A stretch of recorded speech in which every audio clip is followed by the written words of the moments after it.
Hello everyone, तो कैसे हैं आप सब। आज की इस वीडियो में बात करने वाले हैं आपके एनसेट 2025 के सिलेबस के लिए। तो भी हिस्ट्री डोमेन की हम बात करने वाले हैं कि हिस्ट्री की अगर आप प्रिपरेशन कर रहे हैं, आपका एनसेट में आपने हिस्ट्री को चूज करा है डोमेन, तो आपको कौन कौन से चैप्टर्स पढ़ने हैं, यानी कि सिलेबस आपका क्या आने वाला है। अब यहाँ पर खास बात पता है क्या है आपके लिए।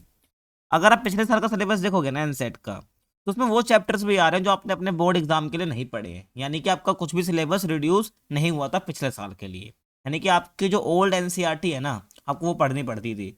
लेकिन इस बार की मैं बात करूँ ना, एनसेट 2025 में क्या खास बात है, जो आपकी नई एनसीईआरटी उसमें जो सिलेबस दे रखा है, यानी कि जो चैप्टर डिलीटेड है ना, वो इस साल एनसेट के सिलेबस में भी डिलीट कर दिए गए। मैं कहूँ तो आपका जो बोर्ड का एग्जाम का सिलेबस था वही सेम इसका सिलेबस रहने वाला है, ध्यान रख लेना। अगर आपने बोर्ड एग्जाम की तरीके से कर रखी है ना, तो आपके लिए आसान हो जाएगा। बाकी हिस्ट्री डोमेन की, बाकी पॉलिटिकल साइंस है, ज्योग्राफी है, उसकी पूरी प्रिपरेशन मैं कराने वाला हूँ।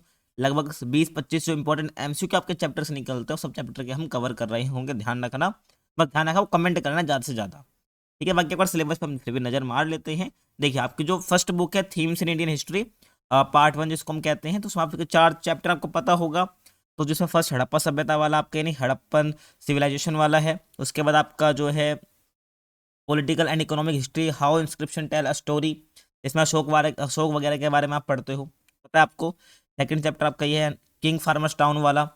थर्ड आपका जो है आपका जो सोशल स्टोरीज दे रखी है यूजिंग महाभारत, यानी कि आपका थर्ड चैप्टर है किनशिप कास्ट एंड क्लास वाला, बंधुत्व जाति वर्ग वाला, वो चैप्टर आपका इसमें है। और हिस्ट्री ऑफ बुद्धिज्म में सांची स्तूप, यानी कि आपका जो फोर्थ चैप्टर है, ठीक है, लास्ट फर्स्ट बुक का, वो उसमें आ रहा है। यानी कि फर्स्ट बुक पूरी आपकी आ रही है। सबको चारों को चारों चैप्टर अच्छे से पढ़ लेने हैं, उसके लिए एमसीक्यू प्रिपेयर आपको कर लेने हैं, ठीक है। सेकंड बुक में भी आपके 4 चैप्टर्स हैं, तो इसमें भी आपके 4 ही आ रहे हैं।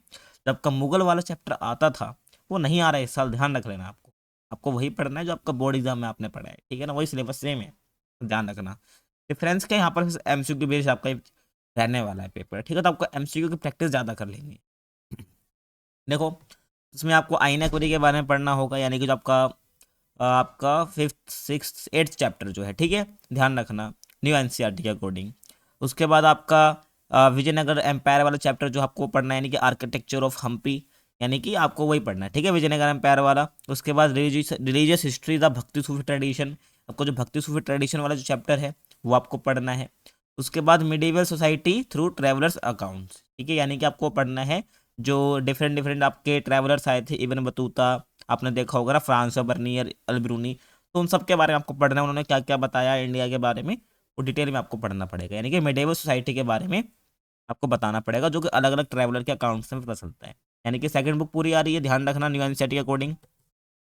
और लास्ट बुक में आपका आपका जो कॉलोनिज्म एंड रूरल सोसाइटी के बारे में जो आपको पता चलता है वहाँ की ऑफिशियल रिपोर्ट से, ठीक है, और जिसमें आप जमींदार, ठीक है, इन सब के बारे में पढ़ते हो, जोधदारों के बारे में पढ़ते हो।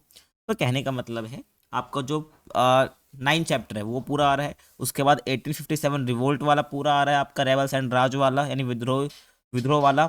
उसके बाद आपका महात्मा गांधी वाला चैप्टर ही पूरा आ रहा है, ठीक है, Mahatma Gandhi through contemporary eyes, ध्यान रखना। उसके बाद the making of the constitution, ये भी पूरा आपका चैप्टर आ रहा है, तो आपको ये अच्छे से प्रिपेयर कर लेना है। यानी सीधे मैं कहूँ, जो सिलेबस आपका बोर्ड एग्जाम में था वही इसमें है। तो वो क्या करना, थोड़ा गहराई से आपको अपने एमसीक्यू प्रिपेयर करने, यानी कि गहराई से पढ़ना पड़ेगा।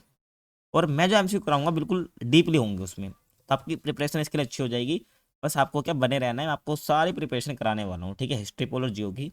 अब आपका स्टैटिक जी के हो, चाहे आपका टीचिंग एप्टीट्यूड हो, सबकी प्रिपरेशन हम करने वाले हैं, ठीक है। तो बाकी मिलते हैं आपसे अगले वीडियो में, तब तक के लिए कीप वॉचिंग।